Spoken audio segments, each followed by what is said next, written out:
дозволете ми денес да ја отворам оваа дебата во моје име и во име на Фондацијата Отворено општество Македонија. Дебатата носи тема постојат ли услови за непосредна демократија. Денеска ова прашање го отвораме со активисти од Македонија, активисти од Хрватска, правници и експерти на оваа тема од Македонија и повторно од Хрватска. Размислувајќи на темата, тргнавме од една од целите која фондацијата си ја има поставено, а тоа е зајакнување и мобилизација на граѓаните за подобрување на демократското владење. Во оваа смисла, во смисла на остварувањето на оваа цел, поддржуваме формални и неформални граѓански иницијативи, организации, формални и неформални, повторно обуки за активисти и така натака, кои имаат за цел да поттикнат отворање на акутни и провокативни прашања со кои се уназадува демократијата во Република Македонија. Целта е зголемено учество на граѓаните во носењето одлуки од влијание за општеството во кое живееме. Меѓутоа, тешко е во последно време да се зборува за успеси од консултативни процеси, во рамки на кои и ние како фондација сме учествувале, но верувам и организациите кои се денес присутни тука, сме учествувале во процеси на донесување закони во смисла на учество во работни групи, предлагање амандмани, дискусии на седници на собранието. Меѓутоа, како што кажав, успесите во последно време речиси да не постојат во ваквите консултативни процеси. Еден од начините за граѓанско учество и изјаснување се токму формите на директната демократија, референдумите, граѓанските иницијативи и собирите на граѓаните на локално ниво. Меѓутоа, речиси да немаме искуство во практична смисла од примена на овие форми на непосредно изјаснување. Денеска го отвораме ова прашање, од една страна со лица и организации кои се обиделе да спроведат вакви иницијативи за непосредно изјаснување на граѓаните, ќе го отвориме прашањето и од формална и правна смисла. Првичната идеја беше да го започнеме со разговорот со активистите и организациите, секогаш поинтересни за јавноста, и тоа како со представници од Македонија, така и со представник од Хрватска. А во вториот дел да разговараме за оние законски рамки, меѓутоа правиме мала измена во програмата за работа, пред се поради временските услови, односно поради скопската магла, поради која синоќа не можеа да слетаат гостите од Хрватска, меѓутоа во моментов некаде од прилика кај да е за 10 минути слетуваат во Приштина и ќе ни се приклучат по првата пауза, значи 12:30, ќе зборуваме за хрватските искуства и во смисла на иницијативите кои тие во моментот ги водат и во смисла на тоа кои се кај нив законските предности или слабости за да се спроведат иницијативите. А во првиот дел ќе разговара Милка Смилевска, новинарка од телевизијата Ал Джазира, балканската телевизија. Ќе разговара со Ивана Дракшич од Плоштад Слобода и со Петрица Рачини, еден од иницијаторите на да речам иницијативата Аман. Јас ќе ви го припуштам вас подиумот. Тие ќе разговараат, па ќе имаме простор за дискусија. Откако ќе завршиме дискусијата со нив, ќе се приклучиме овде јас и професорката Рената Дисковска-Триневска и ќе зборуваме малку повеќе за тоа кои се правните рамки во кои што се спроведуваат референдумите и другите облици на граѓанско учество. Така што јас сега ќе ви посакам плодна дискусија и Милка ви го припуштам вас зборот. Повелете. Ви благодарам, Наде, и поздрав до сите присутни.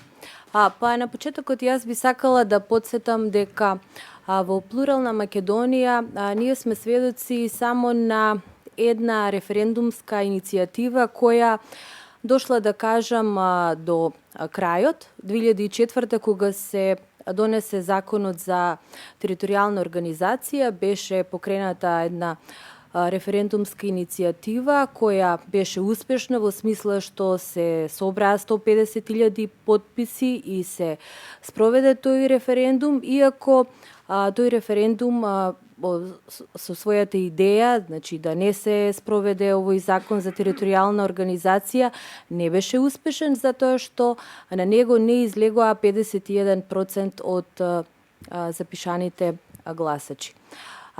После, во наредниот период бевме исто така сведоци уште на неколку референдумски иницијативи. Еве, за нив ќе поразговараме во наредниве минути со дел од организаторите, дел од активистите. Меѓутоа, јас еве во оваа пригода би се осврнала на два момента кои исто така ги забележав и во анализата која имав можност да ја прочитам при подготовката за оваа расправа, кои покажуваат некои слабости, зошто, например, референдумите, еве ќе речам на државно ниво, во Македонија се толку многу ретки и ретко кој активист или организација невладина се одлучува да ги покрене. Како една од слабостите е огромниот број на потписи кои се бара да се соберат за еден референдум да се распише. 150.000 потписи, тоа е околу 8% од бројот на запишаните гласачи во Република Македонија. Например, во некои земји, еве и од обкружувањето, би рекла, еве, например, Словенија, можеме да се споредуваме бидејќи имаме сличен број на гласачи, таа бројка изнесува само 40.000. Исто така, како уште една слабост, зашто референдумските иницијативи се неуспешни и едноставно граѓаните не се охрабрени да ги иницираат, е малиот временски период да се соберат тие потписи. Само во рок од 3 месеци се бара да се собере овој број од 150.000 потписи, а еве има еден предлог во иднина тој период да се зголеми и да изнесува дупло повеќе. Бидејќи работам за регионален медиум, директно, да речем, ги следам трендовите во регионот. Многу интересна е Хрватска последнава година. Таму едноставно има еден бран, еден наплив на референдумски иницијативи и таму ова го објаснуваат како, вели, поплавата од референдум е израз на една криза од демократијата. Еве, јас сега во оваа пригода ќе се послужам со некои размислувања на еден професор на факултетот за политички знаности, како велат они, од Загреб, кој дава едно објаснување, вели, референдумот се обид на народот повторно да го добие местото во демократските процеси и при донесувањето на политички одлуки, а при тоа се и доказ, иако политичарите често мислат дека граѓаните дигнале рака од политика и дека се пасивни и се повеќе незаинтересирани, дека тоа баш и не е така. Ке спомнам само и дека во Хрватска референдумите се иницираат и за политички прашања, и за социјални прашања, и некои од коментарите се дека тие на некој начин се замена за некои опозицијски реакции. Меѓутоа, од друга страна, повторно со тие иницијативи, со тие референдумски изјаснувања се обид и добар начин граѓаните повторно да ги вратат во тие, да речем, процеси на одлучување. Сега, ние овде во македонски рамки, колку имаме такви примери. Иницијативата на Аман, мислам дека беше меѓу последните, таа беше пред 2 години, мислам. 2013, значи пред година и половина. Така.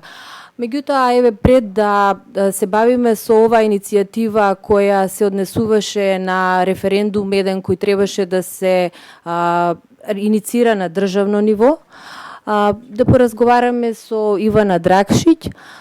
која со своите колеги, пријатели од невладината плоштад Слобода иницираше референдум на локално ниво во општина Центар. Нивната иницијатива се однесуваше на барањето да не се распишува, односно да не се дозволува изградба на црква на плоштадот. Па еве, Ивана, еве, можеш ли да ги споделиш со нас твоите искуства околу иницирањето на овој референдум и вие во таа процедура до каде стигнавте? Фала, Милка. Добро утро, добар ден на сите. Јас сум Ивана Драгшик од плоштад Слобода. Ние во 2009 година, кога се уште не знаевме за проектот Скопје 2014, кога се уште беше најавена само изградба на православна црква на плоштадот во Скопје, и тоа со јавни средства, почнавме да реагираме на разни начини како плоштад Слобода, со протести, со некакви уметнички перформанси, со писма, со средби, со повикување на професионалната јавност да учествува во овој процес. Меѓутоа, поминаа неколку месеци во кои што почувствувавме дека нашите зборови не стигаат никаде, освен што имаше некои медиуми и новинари што тогаш се уште имаа прилика да не следат, за разлика од денеска. На вистина никаде не досегавме и не посегавме со она кое што го зборувавме, а стануваше збор за нашето противење на изградба на верски објект од било која религија на јавна површина, особено на плоштадот на нашиот град, кој што има малце поголемо символичко и политичко значење не само за овој град, туку и за нашата земја. И така, меѓу сите алатки кои што се обидувавме да ги искористиме за да ја пренесеме таа порака, свативме дека можеби ќе треба и да се поангажираме и со организирање на локален референдум. Од тоа искуство можам да кажам дека во Македонија не постојат услови за непосредна демократија и дека авторите на овој закон или го напишале овој закон за да ги спречат граѓаните да се организираат и да учествуваат во процесите на носење одлуки, или го направиле овој закон без осет за пред се физичката и математичка динамика на граѓаните во просторот, а и без осет за социјалната динамика на луѓето и како тие се движат и колку можат да потрошат од своето време и на кои начини и на кои локации. А сега ќе ви раскажам зошто го сметам ова.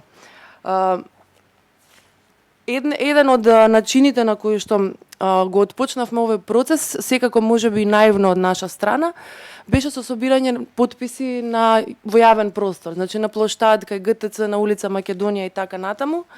И тогаш ние собравме 619 потписи од граѓани кои што живеат во општина Центар и 440 потписи од граѓани кои што живеат во други општини. Тие беа организирани, категоризирани на овој начин во еден наш формулар, секако со депонирани матични броеви или броеви на лични карти, за да бидат валидни. Меѓутоа, кога ги однесовме во општина Центар, пробавме и во Министерство за правда на неколку места каде што самите тие меѓуинституционално не праќаа и не губеа, едноставно не можеа да се земат предвид овие потписи поради тоа што не биле собрани на формулар пропишан од институција. Процесот идеше така што ние после тоа нас ни требаше многу време прво да дојдеме до тој формулар, бидејќи не се знаеше кој треба да го издаде, дали подрачна единица на Министерство за правда или самото министерство или дали општината. Така да прво изгубивме многу време во изнаоѓање на тој формулар. За потоа да сватиме дека законот за референдум на државно ниво е многу појасен отколку овој закон за референдум на локално ниво, така да тука изгубивме дополнително време барајки толкување, чекајки одговори и автентичното толкување кое што го добивме повторно беше толкување на оние одредби за законот на национално ниво, а не за за референдум на национално ниво, а не за референдум на локално ниво. Потоа ни објаснија дека треба да покренеме граѓанска иницијатива за покренување на референдум на локално ниво, а тоа се прави со 100 потписи. Тие 100 потписи многу брзо ги собравме меѓу нашите пријатели, веројатно за 1-2 дена. Значи, после овие 1000 и нешто потписи што ги имавме собрано, кои што не ги уважија, собравме уште 100 потписи и ги депониравме и во општина и во некоја подрачна единица на Министерство за правда. И тогаш ни беше прифатена иницијативата за граѓанска иницијатива за референдум. И тоа значеше дека со овие собрани 100 потписи сега имаме право да собираме потписи 20% потписи на 20% од гласачите во општина Центар. Што излезе дека се околу 8800 потписи, скоро колку што ви требаат потписи валја да се кандидирате за председател, мислам. Значи, повторувам, збориме за локално, за референдум на локално ниво. Значи, требаше да ги собереме тие 8800 потписи, а потоа, кога ќе ги собереме, они да донесат одлука па да собираме потписи, односно да го спроведеме референдумот. Проблемот во тие 8800 потписи и во даденото време и локации кои што ги имавме, тоа беа 2 места, значи 2 службенички места во една барака во општина Центар и во работното време математички пресметано не беше возможно 8800 луѓе во тоа дадено време на тој даден простор да дојдат и да ги соберат потписите. Да. А тоа е битно да се спомене, дека вие за еден месец требаше да ги соберете. 8800 потписи за еден месец.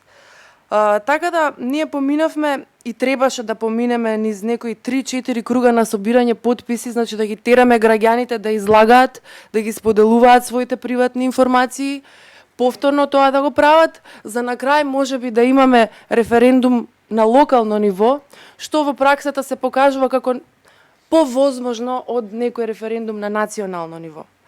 Во тој период излегоа некои вести за средби помеѓу тогашниот амбасадор на ОПСЕ и Коце Трајановски, си честитаа за успешно спроведените реформи во децентрализацијата. Имаше секакви извештаи и пофалби за тоа што се случило, меѓутоа ние едноставно се најдовме во лавиринт, навистина имаше онакво институционално поигрување со младите. Денеска не треба кај овие, треба кај оние, баш си играа пинг-понг со нас. Така да нашето искуство во ова некое прашање кое што повторно велам во некои земи се покажува како повозможно вклучувањето на граѓаните во процесите на носење одлуки на локално ниво, за нас излезе дека е практично невозможно. Вие иницијално не успеавте да ги соберете тие први 8800 потписи кои беа потребни за после тоа да почнете да собирате нови, за после тоа да имате правна основа да распишете референдум. Така. Добре, јас ти благодарам. Еве уште една иницијатива на државно ниво и иницијатива за референдум околу која, да кажам, од граѓански аспект не би требало да има никакви поделби. Во претходниот случај на локално ниво се работеше за изградба на верски објект. Тука би очекувале дека граѓаните имаат поделени мислења околу тоа дали треба да се гради или не на плоштадот. Меѓутоа, во вашиот случај Петрице работеше за цената на електричната енергија. Секој граѓанин нормално има право би гласал за тоа да биде заштитен и да плаќа што пониска цена на електричната енергија од која сите сме зависни. Можеш ли да ни објасниш низ какви процедури вие поминувавте за овој референдум на државно ниво? Благодарам, Милка. Малку мислам дека треба да дадеме контекст околу ова референдумите и иницијативите за собирање потписи за измена на законски решенија или за ставање на законски решенија во парламентарна процедура, што го правеше Аман. Значи, ние не собиравме потписи за референдум, туку собиравме потписи 10.000, колку што треба за еден закон да влезе во собраниска процедура, граѓаните да го предложат, а парламентот да се изјасни за тоа. Од историски контекст Македонија имала и успешни и неуспешни референдуми, почнувајќи од референдумот за независност, Потоа во 90-тите имаше еден референдум, тогашната опозиција собра над 200.000 потписи, но тогашното собрание воопшто не ги уважи тие потписи и ги отфрли, криејќи се секогаш како и секоја власт зад некакви правни формулации. Па дојде до измена на законот за референдум, кој што подоцна го задолжи собранието, ако се соберат 150.000 потписи, тоа задолжително да распише референдум.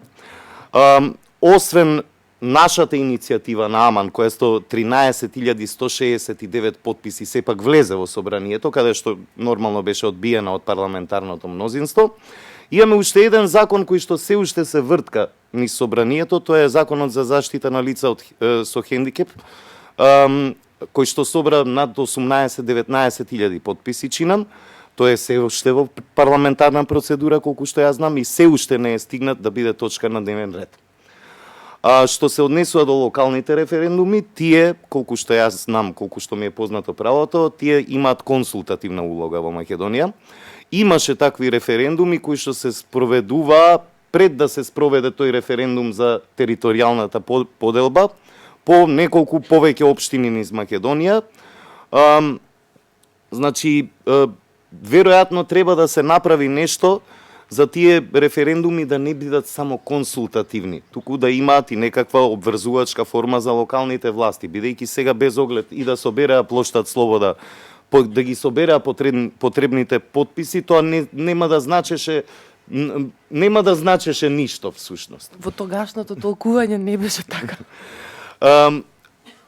Во меѓувреме се сменја и некои законски одредби, значи сега потписите не се собираат во подрачните единици на Министерството за правда, туку во Државната изборна комисија, тоест во канцелариите на Државната изборна комисија низ Македонија.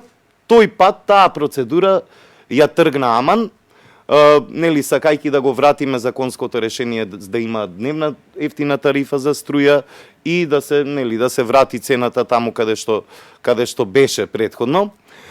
Во процесот додека осознававме што ни се случува, со помош на Хелсиншкиот комитет и нивните правници, дојдовме до податоци кои што се фрапантни, дека регулаторната комисија сменила дури 11 чинама од 15 подзаконски акти, без воопшто тие да бидат базирани во законите за енергетика. Значи, тие процедури висат, немаат законска основа, дури некои од нив се напишани дека врз основа на член тој и тој, а тој член не постои. Замислете што се ни се случува под површината. Веројатно има, ако влезат сега правниците во Македонија да истражат колку такви процедури има кои што висат во Македонија, ќе дојдат до фрапантни бројки.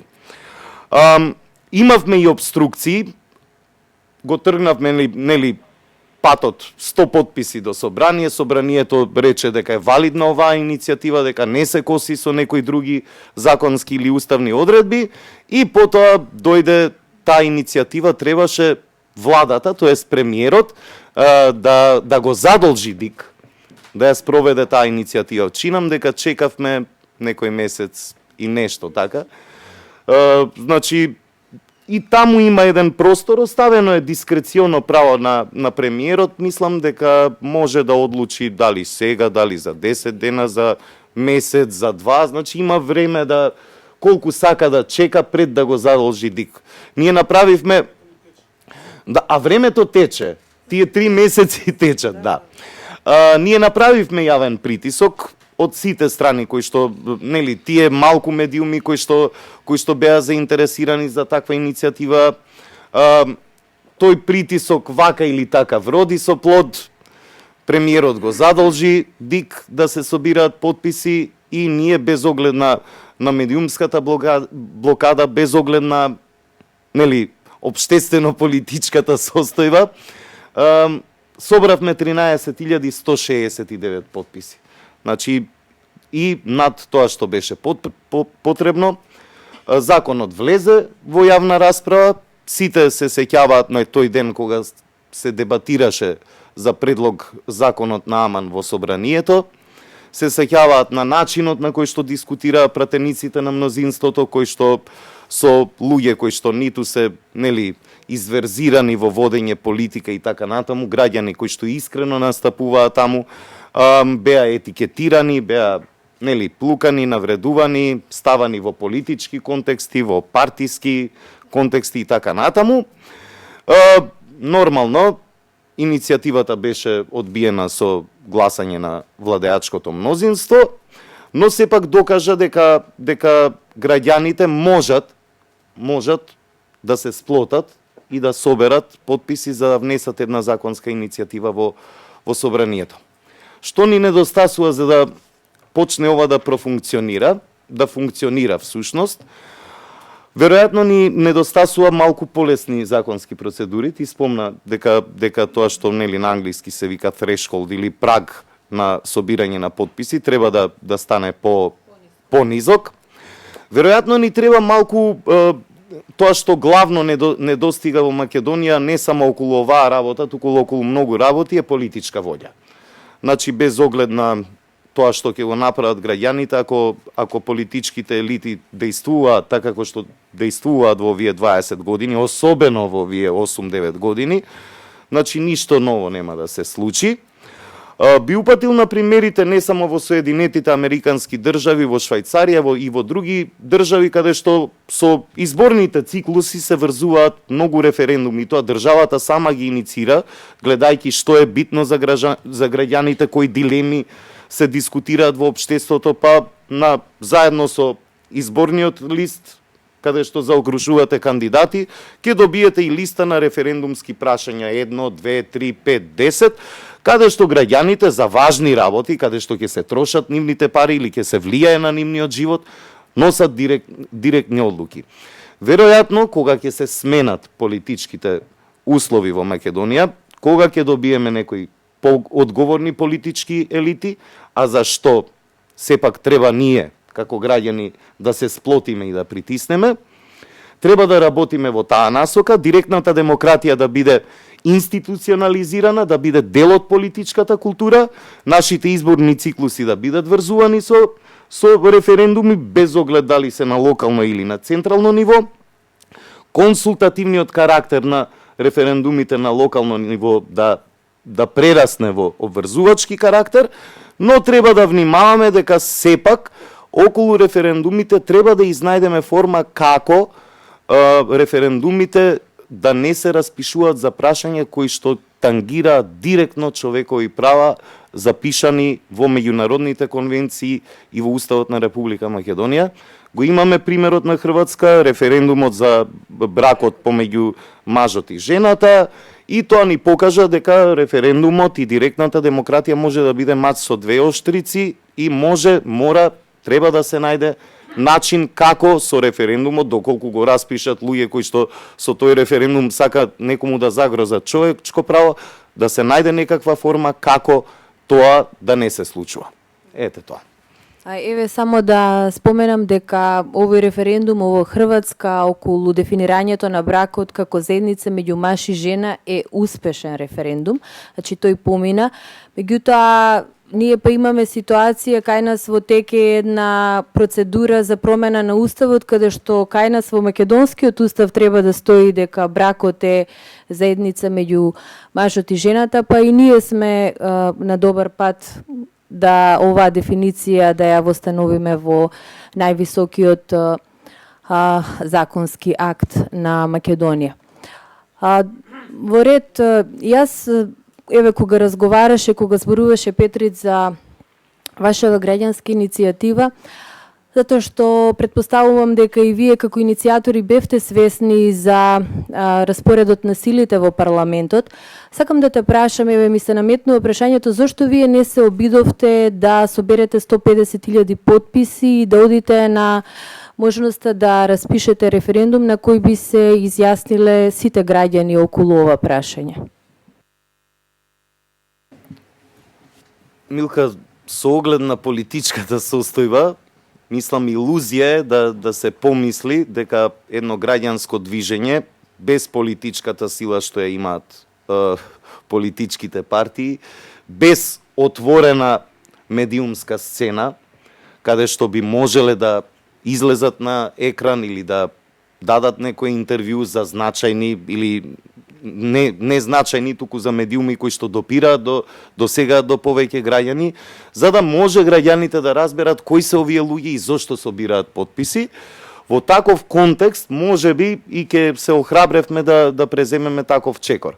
Ова беше далеку пореалистичен чекор кој што го преземавме, нели сепак дојдовме на национална сцена, сепак мораше барем тие неколку дена пред да се расправа за нашата законска иницијатива во парламентот, сепак мораше и јавниот сервис, и некои весници, и некои телевизии кои што апсолутно не игнорираа за време на целиот процес, но кога известија тој ден за собранието, требаше да кажат дека се расправа за некаква граѓанска иницијатива, за некој аман таму, за кој што не зборуваа, замислете, тие 3, 4, 5, 7 месеци, 8 месеци, колку што ние секоја недела протестиравме. Мислам дека не погрешивме, затоа што, формално правно нашата иницијатива е успешна. Значи, ние го постигнавме тоа што ни беше цел, да собереме над 10.000 потписи на граѓаните, низ легална правна процедура, таму каде што не упатува државата, и тој закон да го ставиме на јавна расправа во собранието. Тоа што пратениците одбија да го прифатат нашето решение и нашата аргументација, не нудејќи никаква аргументација, наспроти тоа нудејќи политички етикети, велејќи дека не ова туку она, па почнувајќи да нудат некакви компромисни решенија кои што подоцна нели воопшто не ги реализира, но се виде дека во таа дебата се виде јасно на чија страна се аргументите. Мислам дека во овие услови тоа е огромен успех. 13.169 граѓани кои што знаеме со какви притисоци се соочуваат, нивната работа се доведува во прашање, нивната екзистенција, семејните односи, општествените односи во кои што функционираат. Значи, имајќи го сето тоа предвид, ова е огромен успех, јас мислам. Иако, главното нешто кое што, критичарите на иницијативата Аман ќе го кажат, па што на крајот не ве изгласаа. Да, ама покажавме дека 13.169 граѓани, дури и во овие услови се спремни да застанат со име и презиме, со матичен број, со лична карта, со се за една законска иницијатива. И тоа треба во некои понормални услови кога ќе дојдеме да ги охрабри граѓаните се повеќе да учествуваат во такви иницијативи. Добре, еве јас уште би додала дека постојат мислења дека немањето желба да се симне таа бројка од 150.000 потребни потписи за да се распише референдум, значи да се соберат за да се распише референдум, значи немањето иницијативност од власта да се понуди едно поинакво, пореалистичко решение, затоа што еве гледам колку си ти горд на тие 13.000 и нешто потписи. Значи покажува дека едноставно на некој начин политичарите се плашат од граѓаните, од граѓанството, ако тие видат дека постојат реални основи да се распише еден референдум, ако се, да речем, потребните бројки за такво нешто пореални и пониски. Значи, политичарите треба да бидат свесни дека тие се тука заради народот и дека не е ништо страшно и да се распише референдум и да се има едно поинакво мислење од законските решенија или политиките кои тие луѓе кои се на власт во моментот ги спроведуваат. Па добро, еве јас би ве поканила и вас присутните, ако чувствувате потреба да искоментирате околу овие можности законски кои се нудат во земјава за непосредна демократија, колку има расположение во овој момент за такво нешто, дали граѓаните едноставно се чувствуваат силни нешто да променат. Џелјо Хоџич, повели. Благодарам, Милка. Благодарам. Би сакал да искоментирам неколку работи. Значи, прво, лошиот закон за референдум е чинам донесен во 2005 година, кога се мислам дека коментар на на Ивана дека беше донесен баш за да се спречи некаква референдумска иницијатива за продажбата на ЕСМ. Ако сум грешка, нека ме исправи некој. 150.000 потписи, како што рековте, е многу. Сега дали е 8% од вкупната гласачка, вкупното гласачко тело е знак прашање дали ги броите тука овие со личниве карти и пасоши што си штампани. Проблем е исто така тоа просторот за собирање околу 3 месеци на тие потписи, како што кажа Петрит, во самиот закон за референдум е проблематично од кога вие ја почнувате иницијативата со првите 100 потписа, вас веќе почнува да ви тече времето. А на владата, која треба да го задолжи ДИК, да ги отвори подрачните оделенија за потпишување на гласачите на луѓето, не е даден рок за колку време тоа може да го направи. И да речеме, ние правевме притисок врз владата месец и пол. А месец и пол владата го ни беше место 3 месеца, ни беше оставен месец и пол период со внатре неработните денови во него. Тие подрачни единици се истите оние на Министерството за правда, сега се ставени под ингеренции на ДИК. Сега тука има уште еден друг проблем. Во буџетот на ДИК не се предвидени средства да кога некој ќе покрене иницијатива да они помогнат и да штампаат листови. И така иницијативата Аман мораше да сама да ги направи формуларите, да ги однесе до сите подрачни оделенија и да направи не да може да се потпишат 10.000 или 20.000, туку буквално да остави простор сите избирачи да може да се потпишат ако сакаат, а во мултиетничките средини каде што има повеќе од 20% од другите заедници, морате да носите, да речеме, лупам, ако таму има 7.000 гласачи, вкупно вие мора да однесете формулари за 14.000 за да можат и од двете заедници да одберат на кој сакаат и да оставиш можност на било кој од тие да се потпишат. Сето тоа паѓа на трошок на активистите на иницијативата, потоа морате вие да ги соберете тие документи и да ги однесете до собрание. Последен проблем е тоа што, да речеме, тие оделенија каде што се потпишуваат од ДИК воопшто не се одбележани. И луѓето едноставно идат таму, не знаат каде треба да се потпишат. Многу често идат во работно време, а таму нема никој.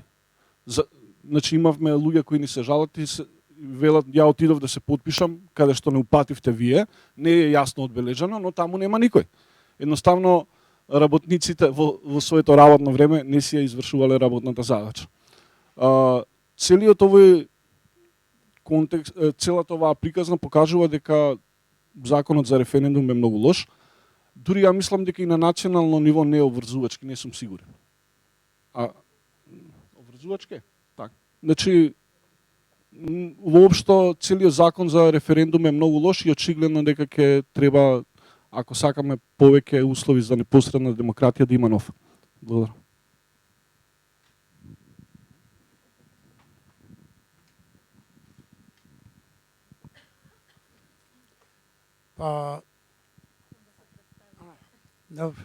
Јас сум Дончо Герасимовски. Сум учествувал во повеќе вакви активности, законските пределби веќе се коментираат, меѓутоа еве од една реченица што кажа Пет пред почнал и јас имав во едни медиуми со надписи едно друго во однос на овие устои што се спомнуваат за непосредна демократија, имав надпис попис може да има ако има политичка волја. Тоа значи низа активности во системот на државата се одредена активност само од политичката волја. Значи тие веќе се повторуваат, втори, трет обид ќе биде. Во тој контекст е дека за законот не би зборел дека со неговите измени се прават подобрувања во една насока и во друга. Меѓутоа национално ниво едно, локално е сосема друго. Во однос на локалното ниво, од она што го кажа Ивана, само би напоменал, односно би ја поддржал во сето она што го искаже околу референдумот за верскиот објект на плоштад Слобода, бидејќи во тој период бев и советник во општина Центар и ми се добро познати работите, активностите и се она што следеше од нивна страна. И знам дека тешко се доаѓаше ние, расправајќи на самите седници на Совет околу изградба на верски објекти од една страна, од друга страна нивниот напор за распишување на референдум. Тоа е точно, бидејќи да временската димензија на законите се определени. И они лутајќи, јас сум учествувал во некои референдуми со собирање на потписи кои што треба да се каже нешто, не ви е добар образецот, не е соодветен формулар, рокот си тече, не е кај нас на национално, е на локално ниво, додека најдете време и дека се најдете они точно тоа временската димензија која што е определена да соберете толкав број на граѓани кои што ќе излезат за да се потпишат, па заборави лична карта, па го нема матичниот број, па тоа треба да на проверки и сето тоа. Тој аспект беше префрлено за да е полесно согледување со состојбите и побрзо решавање, да се префрли законски во Државната изборна комисија, бидејќи во претходен период не одеше така, но сепак тоа тешко оди на остварување на граѓаните, на покренување на референдуми, посебно на локално ниво. И точно може да се спомене и да се направат одредени анализи и состојби што во изминатите години направено за референдум на локално ниво. Веднаш може да кажеме ништо. Бидејќи да не е сега референдум за изградба на некој локално патче од 200 метри или 300, па се собрале 300 граѓани, нашли, може да се најде.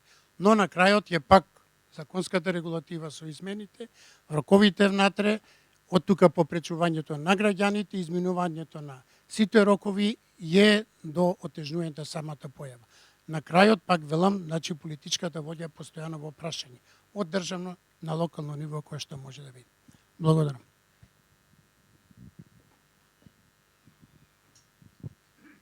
Професорката Мирјана Најчевска, повелете. Најчевска Мирјана, од Институтот за социолошки и политичко-правни истражувања. Јас имам еден малку побазичен проблем.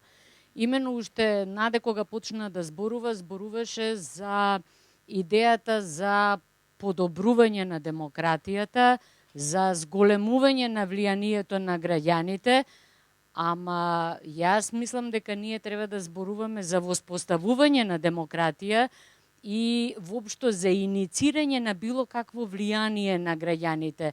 Имено за непосредна демократија можеме да зборуваме тогаш кога има минимум услови за било какво демократско влијание, за да може да очекуваш некаков резултат кога ќе го притиснеш црвеното копче, треба да има машинерија која што работи од другата страна и која што ќе реагира на тој притисок.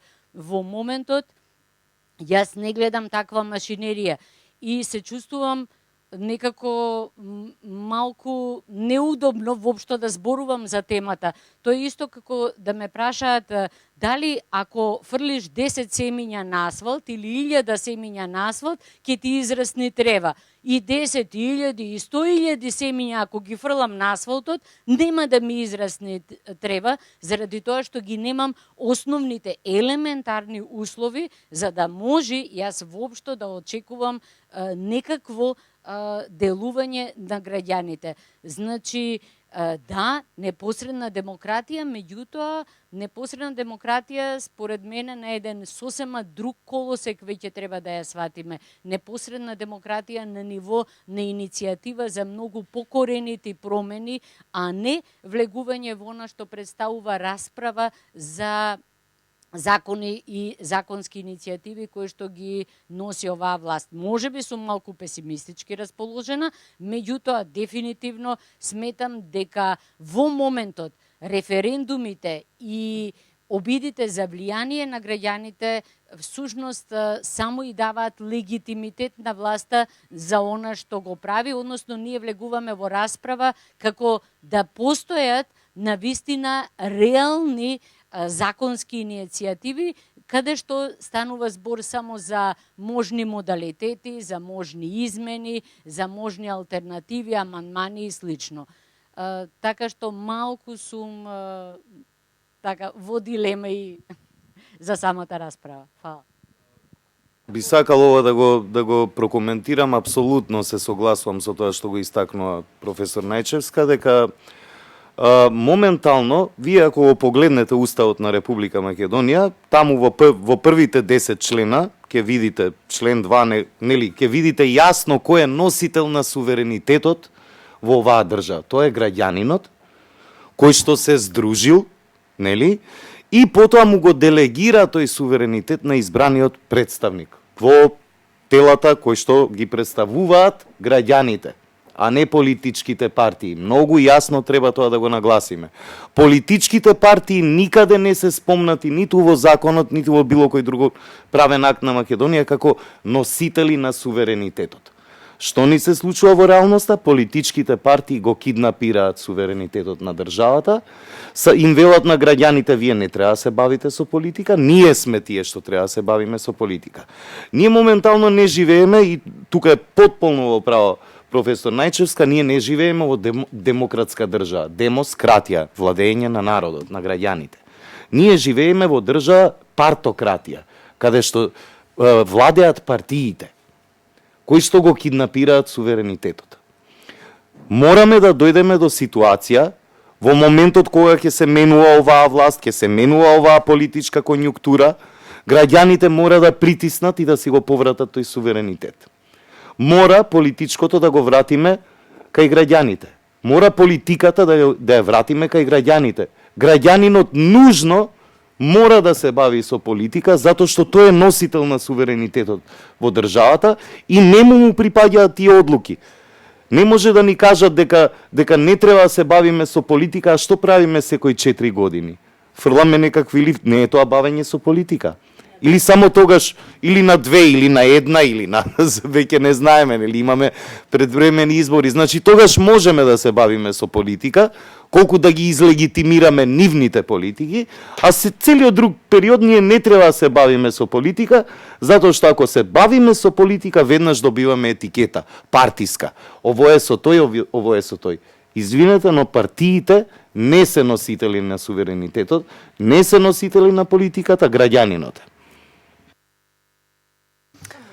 Мислам, што повеќе да кажам од ова што кажа професорката и Петри, се согласувам комплетно, меѓутоа бидејќи сме во овој контекст и би сакала некоја филозофска правна рамка на ова прашање да продолжиме да ја дискутираме. И би се вратила на она што го кажа Петри, дека е задоволен, комплетно задоволен со тоа што го постигнале со нивните 13.000 потписи, и комплетно разбирам дека во една законска рамка треба да има различни нијанси на вклучување на граѓаните во процесите за одредени прашања, треба да биде потешко да се вклучат, односно покомплицирано за одредени прашања, треба да се овозможи што полесен начин на вклучување на граѓаните.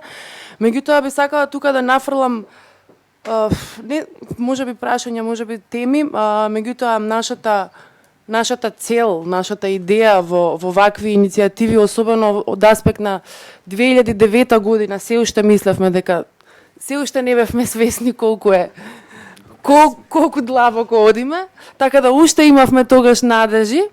Меѓутоа борбата не е да се остане по страна и да се предлага нешто и цело време другите да носат одлуки. Борбата е ние да ја донесеме одлуката, и затоа сметам дека таа енергија ваша требаше да се фокусира на нешто поголемо. Значи не ние да предлагаме, не да даваме граѓански иницијативи па мислења, па они после да кажат дали е тоа во ред или не, него треба да имаме олеснети механизми, не олеснети, него рационални, разумни механизми кои што ќе ни овозможат да донесеме одлука.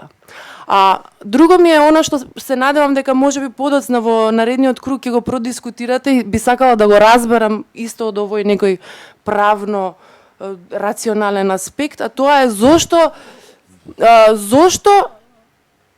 потписи собрани на плоштад во тетрадка, а при тоа депонирани заедно со матичен број или број на лична карта, зошто не се валидни пред институциите, зошто не се валидни шпартани со пенкалце колони, зошто не е валидна локацијата плоштад, а мора во некоја барака. Значи, тие работи стварно не ми се јасни и би сакала после тоа да ги допрете. Апсолутно во право си, Ивана. Замислете, вие сте се бореле со државниот апаратус, нели, ве кочеле, па не ви враќале, не ви одговарале, па работат, не работат канцелариите и така натаму, и во тој контекст сте собрале 13.169 потписи. Сега во меѓувреме некој ве работи од внатре. Значи некој во нашето движење Аман не тераше да се споиме со изгор приватизација. Замислете, бидејќи заедно ќе сме постигнеле нешто повеќе.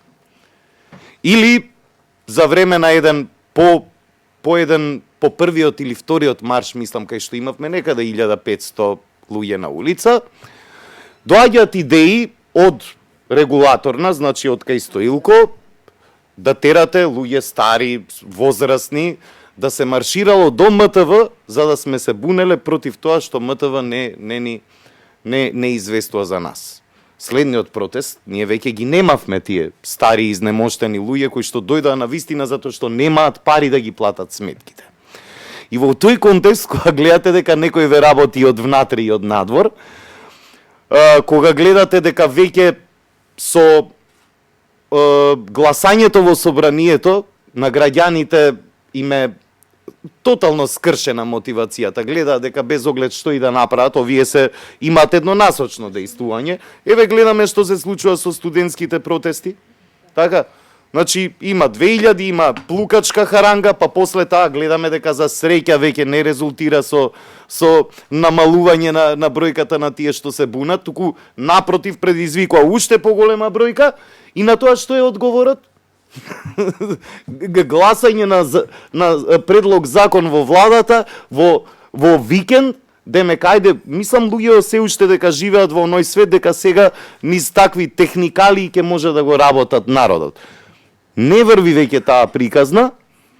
Сега многу добро треба да размислиме како ќе го тераме овој неколку месечен период каде што граѓаните, не македонците, албанците, не левите, десните, не ВМРО, СДСМ, граѓаните ќе мора да го најдат одговорот на тоа што го зачна и професор Најчевска, што го начна и Ивана, значи како да дојдеме во ситуација да си го повратиме суверенитетот. Доколку не го направиме тоа, повторно ќе имаме Курто и Мурто, значи ќе се качува еден, ќе ни се симнува друг и ништо нема да се смени. Повелете дали некој друг од почитуваните присутни? Миша Поповиќ од Институт за демократија. Јас чисто би сакал да дадам еден краток коментар. Не знам, кога зборуваме за граѓаните и за непосредната демократија, активизмот, дали ги делиме на тие што се спремни на активизам и оние што не се спремни на активизам. Мислам, Аман, Плошта Слобода и еве последните студентски протести, тоа е некоја група на луѓе што се спремни да излезат. Има огромна друга група на луѓе кои што не се спремни да излезат, а за да помине референдум и тие луѓе треба да излезат на гласање. Во таа смисла, а во контекст на тоа што професорката Најчевска го зборуваше што е со механизмот од другата страна, мислам дека треба да ја земеме непосредната демократија малце поинаку. Значи да не ја гледаме само преку референдум, него да ја гледаме во контекст во кој што кога не работат институциите за граѓаните, тогаш граѓаните ја рушат институцијата. Како? Еве, Петрит кажа, за време на викенд Министерството за образование го пушта тоа, ја пушта иницијативата за измените во образованието преку викенд. Така, студентите се собраа 10.000. Не е важно. И за разлика од тебе, јас викам тоа поминува. Не поминува, тоа поминува, за жал.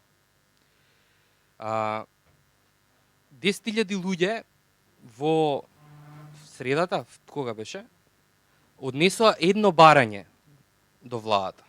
Можеа да однесат 10.000 барања. Секој посебно. 10.000 барања до Министерството за образование да им достави што е тоа што го доставува до влада. Па Министерството за образование да работи 2 месеца само за да ги испраќа писмата до секој поединечно барање од граѓаните да видат што се случува. Значи, кога не работат институциите за граѓаните, тогаш граѓаните ја рушат институцијата на тој начин. Рушење во смисла на тоа дека и кажуваат, вие работите за нас, и вие сега вие буквално сега ќе работите за нас. Затоа што ние сакаме да знаеме што вие работите. Затоа што потенцијалот се тие максимум 10.000 луѓе во државата. Еве 13.000 луѓе, 17.000 луѓе што излегоа за полио да дадат потписи. Со нив треба да оперираме за да го проработиме механизмот за понатаму референдум која ќе дојде со намален број на потписи потребни за собирање и така натаму, да може да има некаков ефект. Само тоа е таа бројка, доволна е, не е мала. Само што не треба да го... Зошто го кажувам тоа? Се извинувам за подолгиот коментар.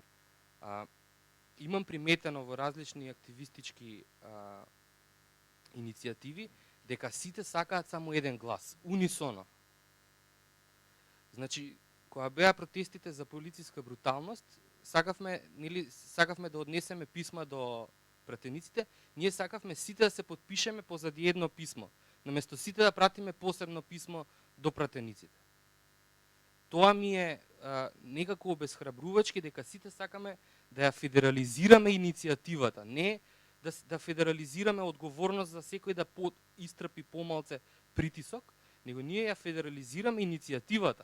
Наместо да има 10.000 иницијативи, ние имаме една иницијатива за некое прашање. Тоа ми е проблемот околу непосредната демократија во Македонија, како таа се конципира. Фала.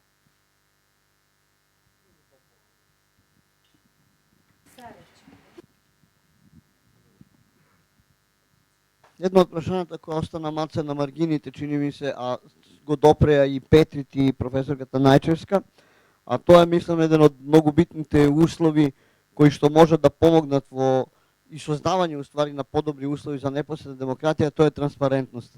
Ние генерално имаме проблем со нетранспарентни институции на сите нивоа, почнувајќи од местните заедници, па да не кажам дури и куќните совети до највисокото ниво. Во условите на потпуна нетранспарентност во државата, вие не можете да очекувате иницијативност и политичност кај граѓаните.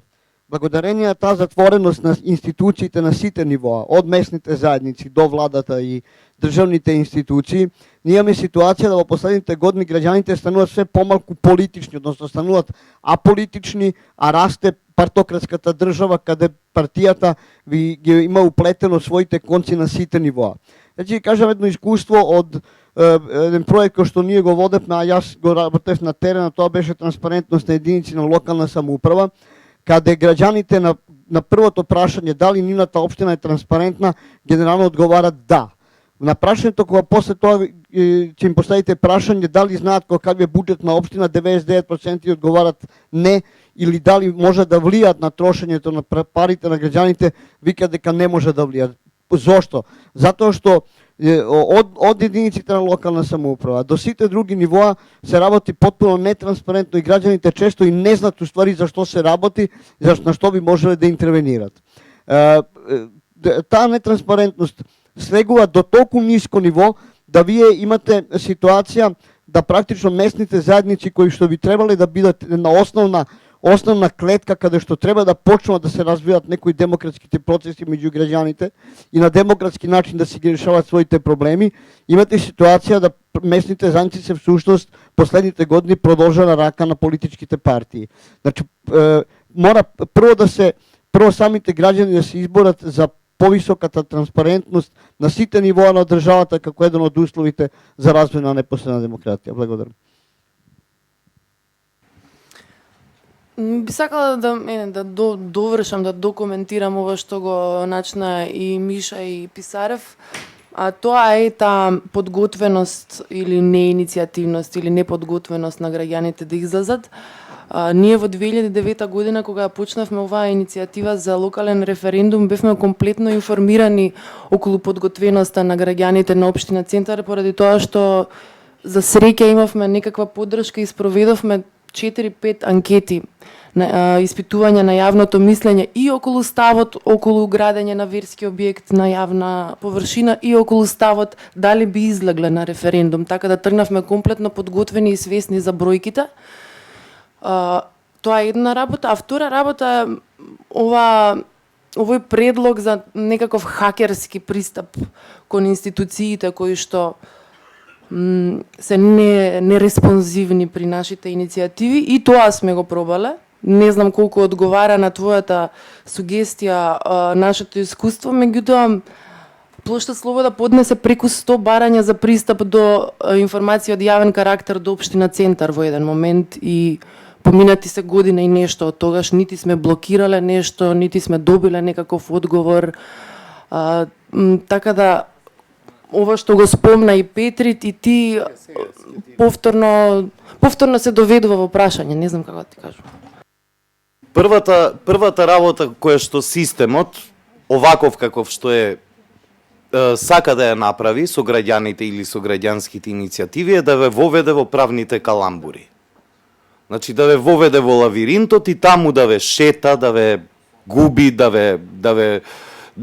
нели само да губите време со иницијативи, со жалби, со поплаки и така натаму. Веројатно дел од тоа треба да се прави.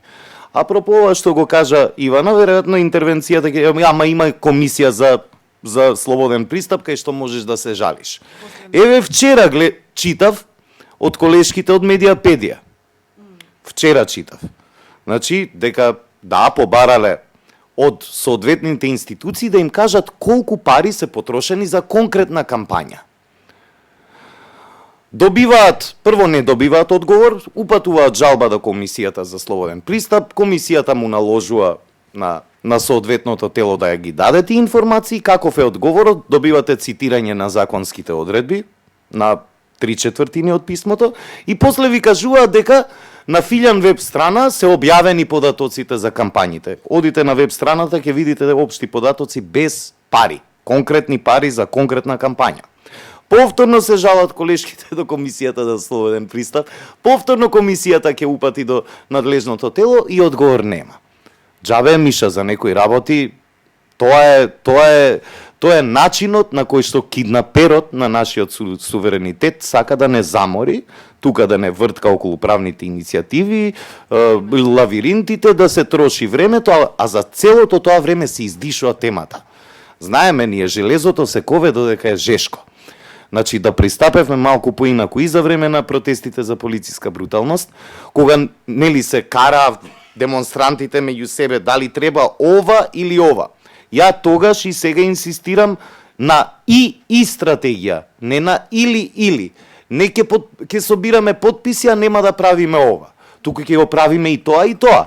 Но добро да бидеме свесни да не вложуваме нереални очекувања и нереални надежи во некои процедури за кои што знаеме дека се само вртење во лавиринтот.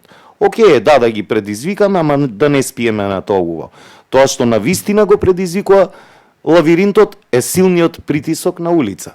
Гледаме, од еден предлог екстерно тестирање, па се претвори во државен испит, па сега имаме 5 предлози, знаете што ќе се случува? Ќе се случува тоа што ни се случи на нам новинарите со законите за медиуми. Да не воведат во јавната расправа, која што ќе биде апсолутно се, само што нема да биде јавна расправа. Замислете сега, ќе се оди не со едно законско решение, туку има 3, 4, 5 закони, закон за наставници, она. Што значи тоа? Фрагментирање на дебатата. Тоа значи фрагментирање на експертизата на граѓаните, бидејќи нема да можеме се да пофаќаме. Така, ќе мора да одиме на расправа за еден, за втор, за трет, за пети, за шести, за осми закон. Ќе мора да се измориме добро да им праќаме забелешки и така натаму. Се разбира, тие забелешки нема да бидат третирани суштински, нема да бидат читани од системот. Туку, нели, таму кај што може нешто, оваа забелешка е прифатена. Ако влеземе во таа игра, ќе поминеме како што помина медиумската заедница. Мислам дека треба затоа многу внимателно прво да видиме што сакаат да направат одгоре. Не да влеземе во лавиринтот, туку одгоре да го видиме лавиринтот, а потоа лесно ќе го поминеме. Дали сака уште некој нешто да каже околу можностите за непосредна демократија и искуствата досегашни? Јас би рекла дека ние немаме и доволно политичко искуство, еден политички бекграунд околу спроведување на референдуми и непосредна демократија, бидејќи реално и сме млада демократија. Од друга страна, не можеме да очекуваме било кога, еве и во оваа политичка констелација, меѓутоа и некоја идна која би дошла, дека тој механизам од другата страна, дека тој државен апарат и сите негови кругчиња, да кажам, ќе функционираат како подмачкани и дека се ќе оди лесно. Сметам еве лично како граѓанин пред се дека треба да се иницираат иницијативи за референдумски изјаснувања, затоа што така граѓанинот ќе вежба практично демократија и во еден момент можеби сето тоа ќе биде успешно и ќе биде свесен дека и тој со неговиот глас и со неговиот активизам може да придонесе некое законско решение или некоја одлука на крајот сепак да мора да се промени. Професорка Данајчевска. Многу не се согласувам со ова. Значи, не е точно дека сме млада држава, не е точно дека немаме искуство. Јас знам дека овдека има луѓе кои што не биле родени или биле многу мали деца во времето на самоуправниот социјализам, меѓутоа непосредната демократија беше суштински елемент на тој политички систем. Јас сум растела во тој политички систем и знам што значи непосредна демократија. И знам што значи влијание на граѓаните. На ниво на работнички совети, на ниво на општина, на ниво на местна заедница, на ниво на држава. Ние имавме огромно искуство, имавме структури, имавме систем низ кој што можеше да се влие и низ кој што токму непосредната демократија можеше да биде искористена. Меѓутоа, еден по еден, сите структурни елементи ги уништивме.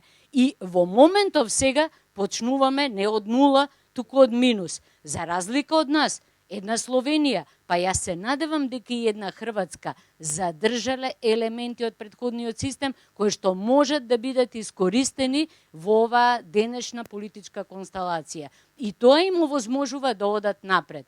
Ако ние цело време се обидуваме да тргнеме од нула, нигдека нема да стигнеме, цело време ќе градиме само темели додека другите ќе работат на фасада и на кров. Значи не е точно дека не знаеме и дека немаме искуство. Ние нарочно го тргаме на страна, нарочно се тргаат сите кадри кои што имаат елементарно искуство од непосредна демократија на страна, за да не можат да бидат употребени сознанијата и знаењата од минатото. Благодарам.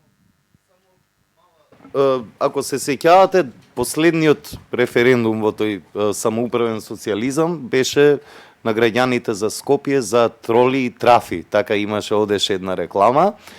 Замислете сега ситуација, нели за ставање да имаме во градов тролејбуси и трамвај. Замислете сега во една констелација државата да покрене референдум. Дали ќе помине тој референдум? Сигурно, апсолутно, јас се мислам дека ќе помине, така. Тогаш таа држава го покрена референдумот, граѓаните не го изгласаа. Не помина. Иако имаше дебати, се сеќавам како дете гледавме емисии, убедува експерти зошто е тоа и веројатно дека тоа беше многу добра и исправна одлука и иницијатива на тогашната држава, тогашниот систем, бидејќи гледаме што ни се случува и со загадувањето и така натаму. Но ете, како што би рекол еден политичар, народот е во право и кога греши, така, се случи тоа. Нели, граѓаните гласаа против собственото здравје, против загадување, против нели тоа што ни се случува на улиците, но ете, не помина тој референдум, иако застана државата со својата логистика за тоа. Значи, сепак, кога ќе се споредиме во таков контекст со таа претходна држава или со тој претходен систем, не сме отишле напред, сме назадувале.